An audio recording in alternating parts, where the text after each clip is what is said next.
Hi everybody! For my video blog for today, I want to get a little intimate with you and tell you the story behind each of my scars. Because this body of mine has been through a lot and I have scars that bear stories. I'll share them with you. So let's start from top to bottom. My first scar is behind my left ear. And this one, I had a cartilage taken out to be placed in my nose just because I did get a nose job. I'm not gonna be ashamed and admit that when I was young, I was very, very insecure and I really wanted to be on TV, but I didn't have the nicest bridge in my nose, and so I did it. I know a lot of celebrities in the Philippines don't admit, but I've always been quite open when I reached that age of being comfortable. In the beginning, I was denying it as well, but you know what? It's part of growing up when you're insecure and you thought that physical looks are everything. So I did it. Did I regret? Not really, because at that time it felt good and it really helped me feel good about myself. But I realized later on that no matter how much you change your physical, but you don't feel good on the inside, it doesn't matter. If I had known that inner work is much more important, then maybe I wouldn't have done it. But it's part of the story of my youth and my vanity and my ego when I was young. That was what it's all about. So no regrets. And also with my left eye, if you see, I had surgery done because my eyes were uneven. This one has more crease on it, so I had it evened out. Now let's go to the middle part. This one is from my port. When I was doing chemotherapy and we wanted the infusion of the medicines easy, I guess I was expecting it to heal much nicer than this, like just a line, but this is how it ended up. And I had the option to go to the dermatologist and have it soon, so it's less visible. But you know what? That's my battle scar. I'm not gonna be ashamed of it. People always think I have a hickey when they're checking my chest, but it's actually the scar from the Portacath when I was doing chemotherapy back in 2017. And in connection to that, so this is my scar on the left breast when I did my lumpectomy.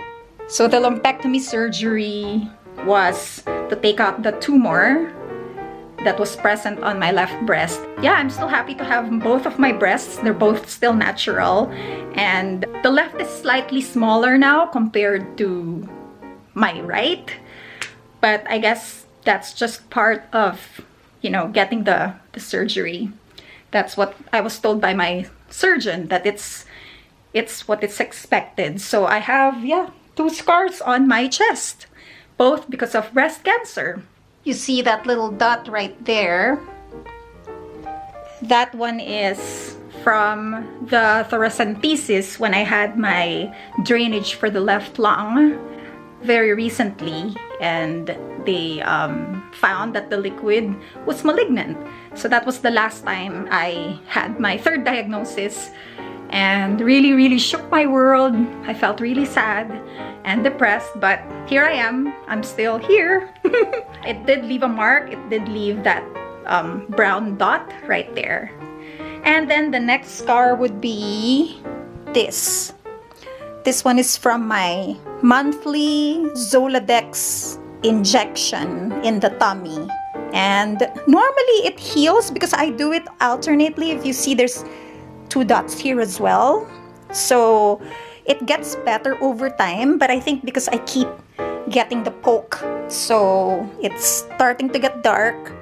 I think having a dot on my belly is gonna be part of my routine now because I always, you know, get the shots.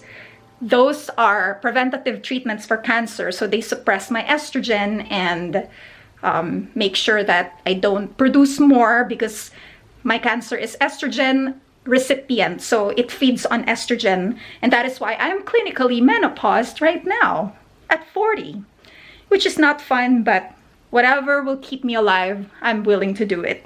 Okay, now I'm gonna sit down because I want to show you my legs.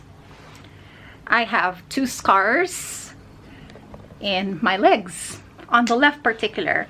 So this one, I don't know if you can still see it, it's very light now, but there's 2 fangs on my left calf.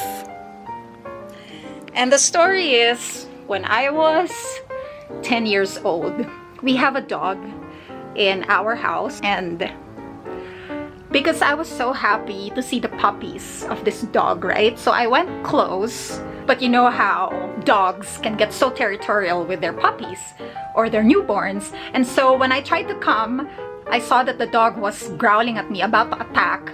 And my instinct as a kid, as a 10-year-old, is to run. And so I ran, and she chased me and bit me on my left leg. So yeah, it's a very light scar. It's one here, and then there's another one here. I didn't get any complications, no rabies or any surgery or whatever, thank you God, but it was quite scary because it was bleeding, and the other one was deep because the fang really sunk in onto my calf, but thank God, no complications. And my last scar would be the one on my knee right here. You see it's starting to get white now, right there.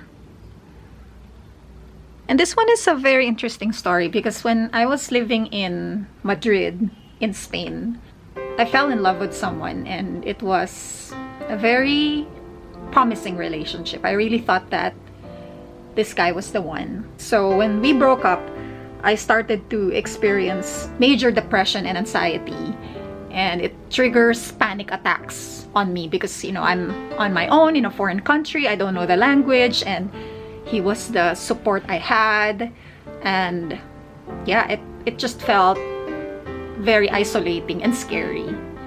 So every time I would think about it, when I have like my depression attacks, I would go into panic attacks. During my birthday, my last birthday in Spain before I moved out, I remember feeling this tightness in my chest. So I went for a walk in the park just to get fresh air because I was feeling lonely that he's not around anymore, that I don't know where my life is going after breaking up. You know, we just went on our separate ways, and I felt so lost and very lonely. So when I was walking in the park, I was about to have an anxiety attack. Suddenly, I just felt like I was gonna faint, which happens. That this wasn't the first time it happened in Spain. I sometimes catch myself having that blackout moment. I think it's because I stopped breathing and I feel like something's wrong, so I just pass out. And in the park, middle of the day, I passed out. I fell down on my knees and then towards the ground. So I hit my face. I actually had a scar here and here as well, but it went away because facial scars normally heal faster than the legs. I was out for maybe a minute or 2, and then I suddenly started hearing the ambulance coming. So someone from the park saw that I passed out and called the ambulance, and yeah, and then they treated me, and they just said I'm dehydrated, I had panic attacks, so nothing to be worried about. Yeah, after that, I had that scar right here, and now it healed, but it's still there. So whenever I see this scar, I just got reminded of how I survived the heartbreak, and I was able to overcome my panic attacks of passing out. Because before, it's very scary. Like, I would black out and just fall onto the ground. But now I've developed coping skills, which is to breathe. Don't forget to breathe when you're experiencing anxiety or panic. The stories of my scars. Anyway, thank you for listening to my vlog for today. Are you guys able to relate? Let me know if you have stories about your scars. I would love to know, because I think that imperfections in the body are very interesting. They have a story behind it, like why it happened. And me, I'm never ashamed of the scars I have, just because they're part of my history, like my life. And every time I see them, I get reminded of how brave and strong I am, that I'm able to overcome each and every scar. Thank you guys again for watching, and I hope that this stories of mine inspired you to see that even if life is not perfect and your body's not perfect, you can still rise above it, and it's gonna make you a much better person. It's gonna make you a more resilient spirit with all the stuff that you've been through. I really give credits to my body because it's been through so much the past few years with all the treatments I've been doing, but I'm still here, pretty much alive and, you know, strong and winning my battles day by day. The story of my life. I want to hear your stories as well. I hope to read it in the comment section. Thank you again, and stay safe wherever you are. I shall see you again on the next video blog. Bye, you guys. Stay safe, stay strong, and let's keep winning.